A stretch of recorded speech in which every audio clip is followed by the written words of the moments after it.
সম্মানিত এলাকাবাসী, আসসালামু আলাইকুম ওয়া রাহমাতুল্লাহি ওয়া বারাকাতুহু। আসলে হুজুরকে বসিয়ে রেখে করা ঠিক না, তারপরেও আমরা যে কোন গানের ভিতর দিয়ে কোথায় গিয়ে হেদায়েত পাবো সেটা আল্লাহ পাকই ভালো জানেন, ঠিক কি না?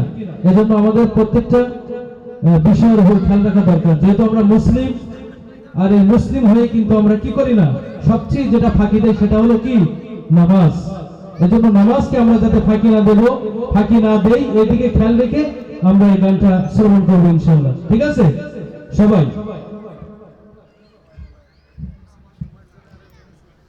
ও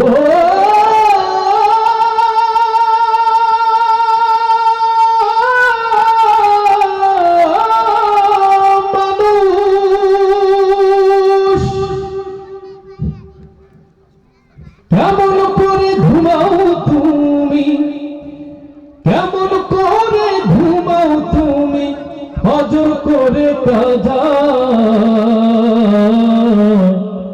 এমনও তো হতে পারে তোমার জোহরে জানাজা। পারে কি পারে না? পারে।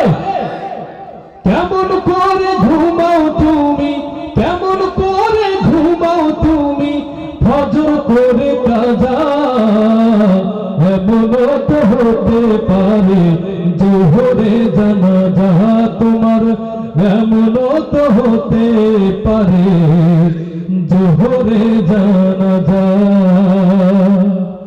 মুসলিম হয় না জন্ম নিলেই মুসলমানের ঘরে, কাফের মুমিন তফাৎ শুধুই নামাজের উপরে, মানুষ নামাজের উপরে। মুসলিম হয় না জন্ম নিলেই মুসলমানের ঘরে, কাফের মুমিন তফাৎ শুধুই নামাজের উপরে। এই জীবনে নামাজ তুমি, ওই জীবনে নামাজ তুমি পড়ছো কত কাজা,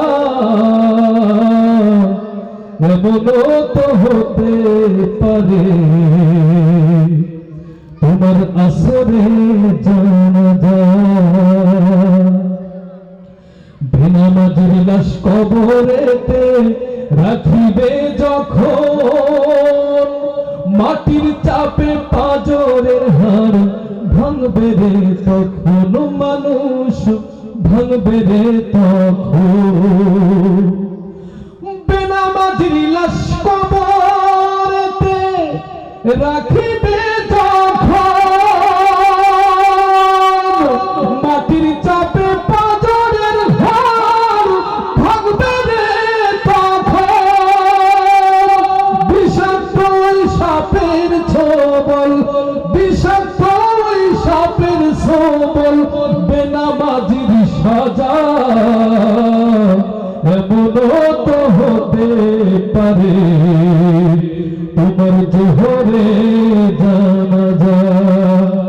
বেনামাজি পাবে না হয় আমার নবীর শাফায়াত, দোজখ হবে শেষ ঠিকানা, আঘাত আর আঘাত, মানুষ আঘাত আর আঘাত।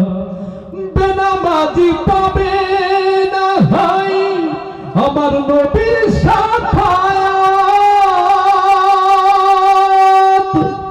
দোজখ হবে শেষ ঠিকানা, আঘাত আর আঘাত। ঠিক না?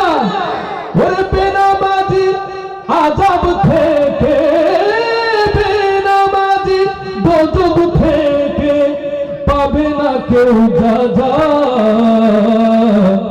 এমনও তো হতে পারে তোমার জোহরে জানাজা।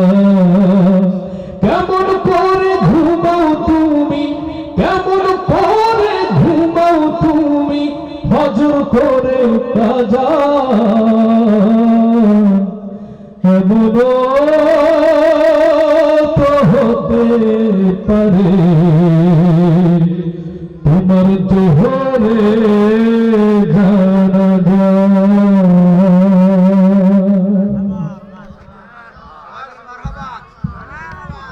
মারহাবা বলুন আপনারা।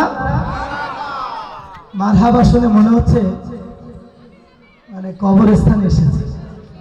আমার সামনে কি কবরস্থান না মানুষ আছে? যারা চিল্লায় বলি মারহাবা।